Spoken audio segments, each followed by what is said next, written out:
বিভিন্ন স্থানে বিভিন্ন সন্ত্রাসী কার্যক্রম হচ্ছে, বিশেষ করে ছিনতাই, চাঁদাবাজি এবং বিভিন্ন কিশোর গ্যাংয়ের শোডাউন হচ্ছে এবং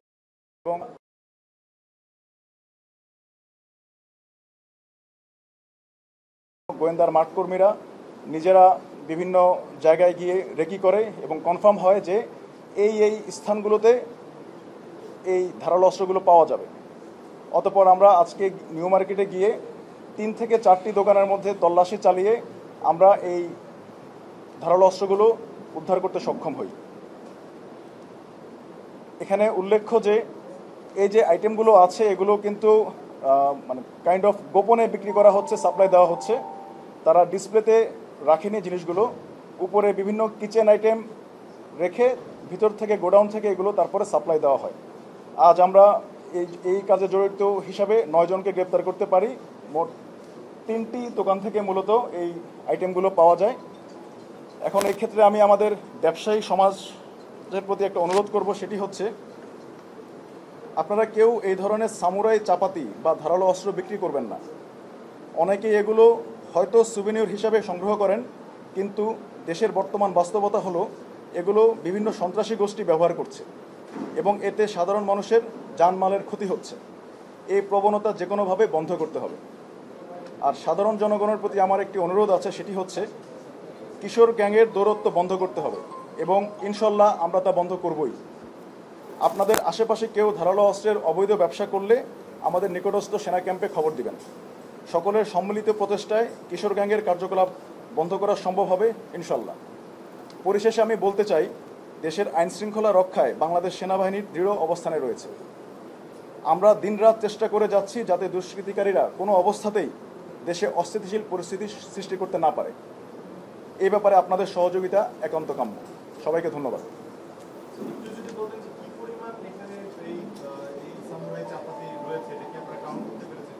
আমরা এখন পর্যন্ত কাউন্ট করে প্রায় 1100-র মতো পেয়েছি সামুরাই এবং চাপাতি, যেটা দিয়ে বিভিন্ন সময় সন্ত্রাসী কার্যক্রম সন্ত্রাসীরা করে থাকে। এখন পর্যন্ত 1100 পেয়েছি। আরও 2-1টি বক্স কার্টুন আছে যা এখনো খোলা হয়নি, খুলে আমরা ফাইনাল সংখ্যাটা বলতে পারবো।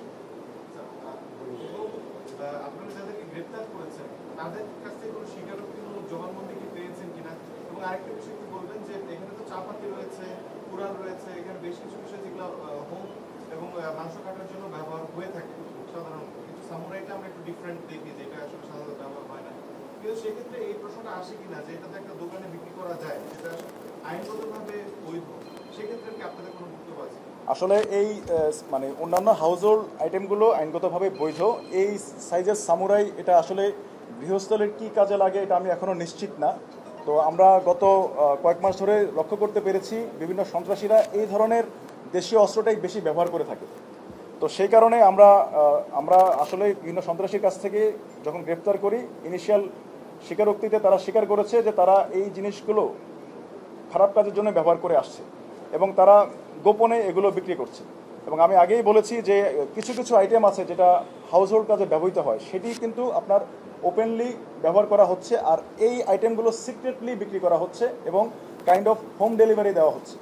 এবং এই আইটেমগুলো কিন্তু আমরা যেটা দেখেছি যে খুব বেশি দিন ধরে তাদের কাছে ছিল তা না।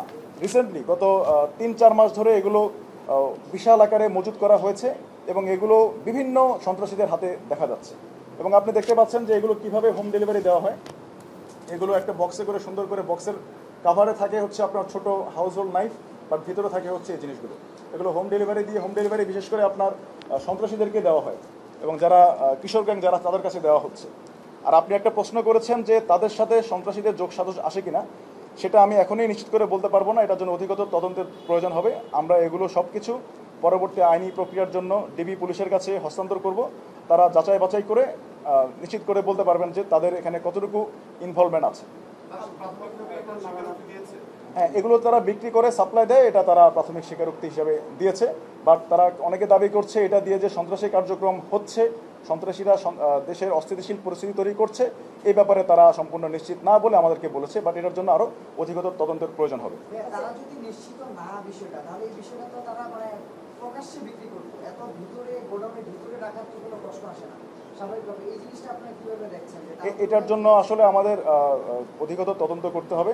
আমাদের যাদের কাছে আমরা এটা হস্তান্তর করব ওনারা এটা তদন্ত করে তার তো অবশ্যই দেশের বাইরে থেকে আসে এবং এটার জন্য তো একটা এক্সপোর্ট ইম্পোর্ট একটা বিষয় থাকে, এটা তো মানে রাজস্ব ফাঁকি দিয়ে আনার তো কোনো সুযোগ নেই অনেকাংশে। সেক্ষেত্রে এটার তো মানে অবশ্যই ভ্যাট ট্যাক্স দিয়ে নিয়ে আসছে, সেক্ষেত্রে এটা ফাইন্যান্স কারা করছে এমন কিছু? আসলে এটা ইম্পোর্ট করে এসেছে নাকি কোনো এক দেশের কোনো লুকায়িত কোনো কারখানায় ফ্যাক্টরিতে তৈরি হচ্ছে এটা এখন আমরা নিশ্চিত হতে পারিনি। এজন্য এটার জন্য আরও তদন্তের প্রয়োজন হবে। কত কোটি টাকার মালামাল বা কত টাকার মালামাল ওইটা আমরা এখনো নিরূপণ করিনি। আচ্ছা, একটি বিষয়, বিভিন্ন সময় আমরা যে মোহাম্মদপুর এলাকায় এখানে কিশোরগঞ্জ উৎপাদ দেখি এবং অস্ত্রের ব্যবহারও দেখি এবং থানা লুট, গণভবন লুট সব বিভিন্ন অস্ত্র মিসিং আছে। তো আপনারা এই যে উদ্ধার কার্যক্রম চালালেন, অবৈধ অস্ত্র উদ্ধারের ব্যাপারে যেহেতু মোহাম্মদপুর আপনার এরিয়ার মধ্যে পড়ে, সেই জায়গায় আপনাদের প্রক্রিয়াটা কিংবা গুরুত্ব দিচ্ছেন কতটা সেটা নিয়ে যদি। যে আমার কাছে একটা পরিসংখ্যান আছে, আমি বলতে পারি যে আমাদের এই মোহাম্মদপুর সেনাবাহিনী কর্তৃক এই পর্যন্ত আমরা প্রায় ৩০৬টি অবৈধ আগ্নেয়াস্ত্র উদ্ধার করতে পেরেছি এবং আমরা নিকটস্থ থানায় এটা জমা দিয়েছি এবং প্রায় ৮,২১৫ রাউন্ড অ্যামুনেশন আমরা উদ্ধার করে জমা করতে পেরেছি। এবং আজকের এই অভিযান ছাড়া আমরা ৫৪৮টি বিভিন্ন ধারালো অস্ত্র উদ্ধার করে আমরা বিভিন্ন থানায় জমা দিয়েছি।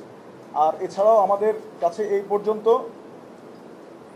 ৮১৮ জন এই মোহাম্মদপুর শেরেবাংলা এবং আদাবর এলাকায় আমরা বিভিন্ন সন্ত্রাসী, বিভিন্ন দুষ্কৃতিকারী এবং বিভিন্ন মাদক ব্যবসায়ীদের গ্রেপ্তার করেছি। এখন পর্যন্ত আমাদের দ্বারা ৮১৮ জন গ্রেপ্তার হয়েছে। এটা হচ্ছে আমাদের স্ট্যাটিস্টিক্স। আর এই আইটেমগুলো যেটা আমি বলতে চাচ্ছিলাম যে আমরা প্রচুর আসামি গ্রেপ্তার করেছি এবং তাদের কাছ থেকে প্রাপ্ত দেশীয় অস্ত্র বা আগ্নেয়াস্ত্র জমা দিচ্ছি। আগ্নেয়াস্ত্র অনেক কমেছে, বাট এগুলো যতবারই আমরা গ্রেপ্তার করি ততবারই কিছু না কিছু আমরা পাই। তখন আমাদের কাছে মনে হচ্ছে যে maybe there is a some supplier, তারা হয়তো সাপ্লাই পাচ্ছে, কারণ এগুলো কখনো শেষ হচ্ছে না। সন্ত্রাসী অনেক কমেছে, বাট এই দেশীয় অস্ত্রগুলো কমছে না। আর তার উদাহরণ আপনারা এখনই দেখলেন। বাংলাদেশের সবচেয়ে মানে শক্তিশালী একটি গোষ্ঠীর নাম হচ্ছে সেনাবাহিনী। এই সেনাবাহিনী মাঠে থাকার পরেও আমরা কেন দেশে এত বিশৃঙ্খলা দেখছি? বিশেষ করে আপনার জন্য যদি আমি বলি, তাহলে কিন্তু এখানে কিন্তু মানে আমরা নিজেরাও রাত্রেবেলা যখন অফিস থেকে বাসায় যাব, মানে নিজেরাই সংখ্যায় থাকি যে আল্লাহ এটা করবো নাকি।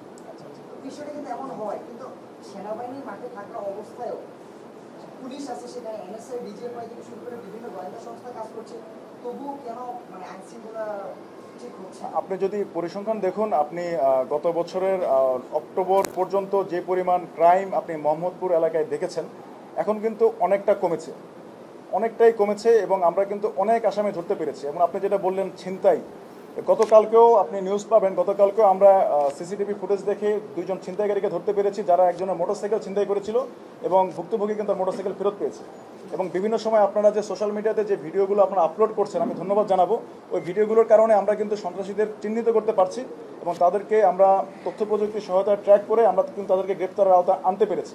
এবং অনেক ভুক্তভোগী কিন্তু তারা তাদের ছিনতাইকৃত মালামাল, ধরুন মোবাইল অথবা কোনো মোটরসাইকেল বা অন্য কোনো গুরুত্বপূর্ণ সামগ্রী কিন্তু ফেরত পাচ্ছেন। তো আমাদের কিন্তু সাকসেস স্টোরি কিন্তু আছে। তো আমরা মোটামুটি আমি বলতে পারি অনেকটাই আমরা নিয়ন্ত্রণে আনার চেষ্টা করছি, আমরা চেষ্টা করে যাব। তো আপনারা যদি সবাই আমাদেরকে সহযোগিতা করেন, আমাদেরকে যদি এরকম বিভিন্ন ইনসিডেন্টগুলোর ভিডিও, সিসিটিভি ফুটেজ এবং তথ্য যদি আমাদেরকে দিতে পারেন যেভাবে আপনারা দিচ্ছেন, তাহলে আমরা ইনশাল্লাহ আমরা অবশ্যই এই এলাকাকে, পুরো দেশকে আমরা সন্ত্রাসমুক্ত করতে পারবো ইনশাল্লাহ।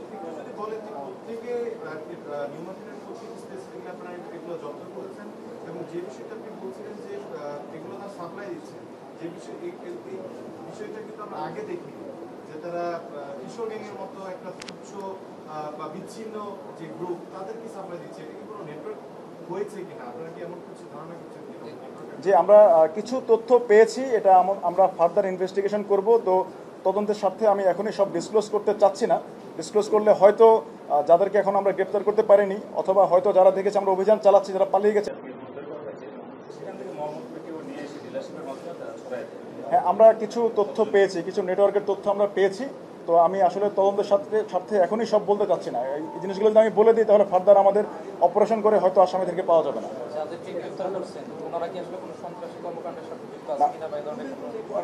ওনাদের সাথে সরাসরি সন্ত্রাসী কার্যক্রমের কোনো সম্পর্ক পাওয়া যায়নি। ওনারা সন্ত্রাসীদেরকে দিচ্ছেন, তো সন্ত্রাসী যারা কার্যক্রম করছে তারা গ্রেপ্তার হচ্ছে আমাদের কাছে, ওনারা শুধু সাপ্লাই দিচ্ছেন। এখন ওনাদের সাথে এটার সম্পর্কটা কি, এটা আমাদেরকে আরেকটু চিন্তা করে ইনভেস্টিগেট করে বের করতে হবে। পুলিশ তো আসলে মাঠ পর্যায়ে কাজ করে, তো আপনারাও আছেন ফিল্ডে, তো পুলিশের সাথে আপনাদের কোনো সমন্বয়হীনতার গ্যাপ আছে কিনা যে অপরাধ নিয়ন্ত্রণের ক্ষেত্রে? তা আসলে আমি বলবো পুলিশের সাথে আমাদের সমন্বয়ের কোনো গ্যাপ নেই। পুলিশ আমাদেরকে সর্বোচ্চ সহায়তা করছেন, কারণ আমরা এই আইটেমগুলো ধরে অ্যারেস্ট করে জব্দ করে পুলিশের কাছেই দিব। পুলিশ এগুলো সঠিক পেপার ওয়ার্ক করে এটা কোর্টে উপস্থাপন করবেন, এবং আপনারা দেখতে পাচ্ছেন যে অনেকেই কিন্তু জেলে গেছে, অনেকে দণ্ডিত হয়েছেন। এই কাজগুলো পুলিশ করে এবং পুলিশ আমাদেরকে যথেষ্ট সহায়তা করছে। পুলিশের সহায়তার কারণে কিন্তু আমরা অনেকটা আইনশৃঙ্খলা পরিস্থিতি নিয়ন্ত্রণ আনতে পেরেছি। এখনো হয়নি, এটা হয়তো হবে, এটা ডিবি পুলিশ কর্তৃক এটা করা হবে। Thank you very much. Sorry.